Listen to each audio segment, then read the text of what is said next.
সাধারণত নবাবী শাহী সেমাই তৈরি করতে cream, custard powder, condense milk আরও কত কিছু দামি জিনিস লাগে, যা সব সময় সবার হাতের কাছে থাকে না।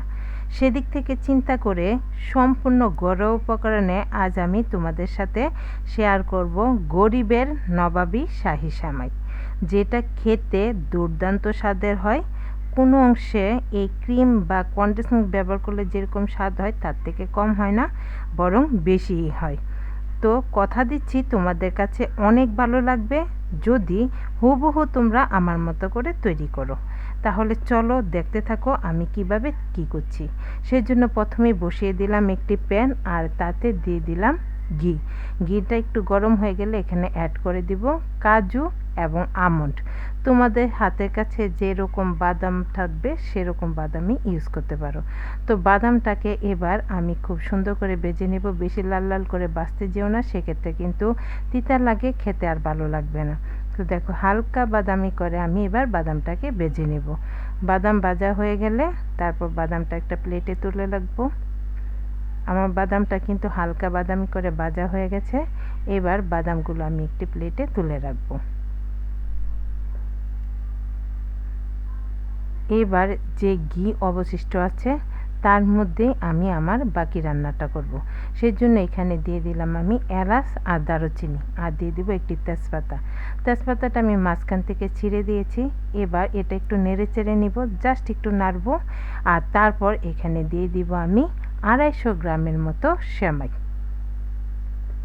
সেমাইটা দিয়ে দিব, আর সেমাইটা দিয়ে এবার লো আঁচে আমি সম্পূর্ণ রান্নাটা করব।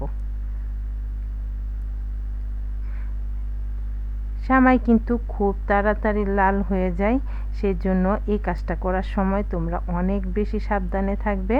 চুলার আঁচটা কমিয়ে অনবরত নেড়ে চেড়ে নিচেরগুলো উপরের দিকে, উপরেরগুলো নিচের দিকে, এভাবে করে সব দিক থেকে সমানভাবে নেড়ে চেড়ে তারপর সেমাইটাকে ভেজে নিতে হবে। তো দেখো আমার সেমাইটা কিন্তু হালকা লাল কালার হয়ে গেছে। এবার এখানে আমি অ্যাড করে দিয়েছি চিনি। আমি এখানে দিয়েছি 1/3 কাপ চিনি। চিনিটা তো অবশ্যই যে যার চয়েস মতো বাড়িয়ে বা কমিয়ে দিতে পারো। চিনি, লবণ আর মরিচ এগুলো যার যার ইচ্ছে মতো। তো চিনিটাকে দিয়ে আবারও নেড়ে চেড়ে দিচ্ছি, সব কিছু ভালো করে ভেজে নিচ্ছি। চিনি দিলে কিন্তু এখানে পানি ছাড়ার কোনো ভয় নাই, চিনিটা জাস্ট মেল্ট হয়ে যাবে। কিন্তু সেমাইটা কিন্তু একটু ভিজা ভিজা হবে না, তো কোনো ভয় নাই। সুন্দর করে অল্প আঁচে চিনিটাকে দিয়ে তারপর সেমাইটাকে আবারও লাল লাল করে ভেজে নিতে হবে। দেখতে পাচ্ছ আমার সেমাই কালারটা কিন্তু চেঞ্জ হয়ে গেছে। সেমাই কালারটা যখন চেঞ্জ হয়ে যাবে, হালকা লাল লাল কালার ধারণ করবে, সে পর্যায়ে লাস্টের দিকে এখানে আমি অ্যাড করে দিব পাউডার দুধ। এই পাউডার দুধটা কিন্তু অবশ্যই লাস্টের দিকে দিতে হবে। অনেকে আছে পাউডার দুধটা লাস্টের দিকে না দিয়ে ফার্স্টের দিকে দেয়, কিন্তু সেই ক্ষেত্রে দুধের স্বাদটা নষ্ট হয়ে যায়, খেতে ততটা ভালো লাগে না। তো সেই জন্য অবশ্যই দুধটা লাস্টের দিকে অ্যাড করতে হবে। আর দুধটা অ্যাড করে এবার আবারও ভালো করে সব কিছু নেড়ে চেড়ে মিশিয়ে ভেজে নিতে হবে। তো তোমরা দেখতে পাচ্ছ আমি দুধটা দিয়ে অনবরত নেড়ে চেড়ে ভেজে নিয়েছি। আর এখানে দেখো গোটা গরম মশলাগুলো তুলে ফেলে দিচ্ছি। এই গোটা গরম মশলাগুলো ফ্লেভার সম্পূর্ণ আমাদের সেমাইয়ের সাথে অ্যাড হয়ে গেছে। এইবার এগুলো ফেলে দিয়ে আবার একটু নেড়ে চেড়ে ভেজে নিলাম। জাস্ট সামান্য একটু ভেজে নিব, আর তাতেই রেডি হয়ে যাবে সেমাই। এবার চলে যাব অন্য একটি প্রিপারেশনে। সেই জন্য এখানে দেখো আমি নিয়ে নিয়েছি একটি সার্ভিং ডিশ, আর তার মধ্যে আমি এই গরম সেমাইটা গরম গরম থাকা অবস্থাতেই হাফ সেমাই এখানে দিয়ে দিব।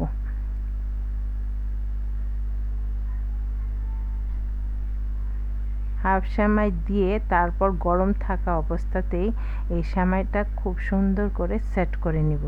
গরম থাকার কারণে কিন্তু খুব সুন্দর করে সেট হয়ে যাবে। আর দেখো একটি স্প্যাচুলারের সাহায্যে আমি খুব সুন্দর করে সমান করে সম্পূর্ণটা সেট করে নিচ্ছি।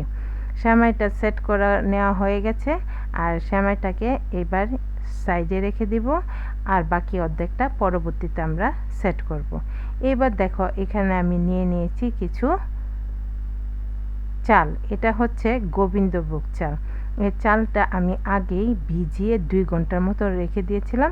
এতে করে চালটা ফুলে উঠেছে এবং অনেকটা নরম হয়ে গেছে।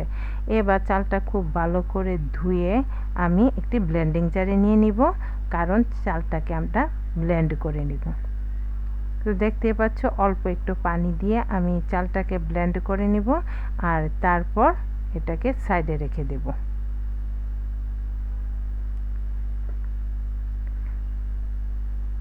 চালটা ব্লেন্ড করে নিয়ে তারপর আবারও চলে যাব চুলায়। এবার বসিয়ে দিলাম একটি প্যান, আর তাতে দিয়ে দিব 1 লিটার দুধ। 1 লিটার দুধ দিতেই চেষ্টা করবে, এতে করে কিন্তু ক্রিমটা পর্যাপ্ত পরিমাণে হবে। ক্রিমটা পর্যাপ্ত পরিমাণে হলে তবেই তো খেতে ভালো লাগবে, তাই না? তো দুধটা আমি আগে গরম করে অনেকটা ঘন করে রেখেছিলাম। এবার আবারও একটু জাল দিয়ে গরম করে নিলাম, আর তারপর এখানে দিয়ে দিলাম ব্লেন্ড করে রাখা চালটাকে দিয়ে এবার খুব ভালো করে নেড়েচেড়ে চালটাকে সিদ্ধ করে নিতে হবে। এইবারও কিন্তু আমরা কাজটা করব চুলার আঁচ কমিয়ে, যেহেতু চাল দিয়েছি চালটা কিন্তু নিচের দিকে ধরে যাওয়ার বেশি চান্স থাকে, আর নিচের দিকে ধরে গেলে তখন একটা অন্য ফ্লেভার চলে আসবে, খেতে ভালো লাগবে না। সেই জন্য চুলার আঁচটা কমিয়ে অনবরত নেড়ে চেড়ে তারপর চালটাকে সিদ্ধ করে নিতে হবে। আর চালটা যখন সিদ্ধ হয়ে যাবে তারপর এখানে আমি অ্যাড করে দিলাম চিনি। এখানেও চিনিটা তোমরা তোমাদের পছন্দ মতো দিতে পারো। আমি 1/3 কাপের মতো চিনি দিয়ে দিলাম। আর এখানে দেখো নিয়ে নিয়েছি আমি জাফরান। আগে আমি গরম দুধের মধ্যে 7-8টা জাফরানের দাগা দিয়ে ভিজিয়ে রেখেছিলাম, এতে করে কালারটা খুব সুন্দর করে ছেড়ে দিয়েছে। আর জাফরানের সাথে আরও অ্যাড করেছি কেওড়া জল।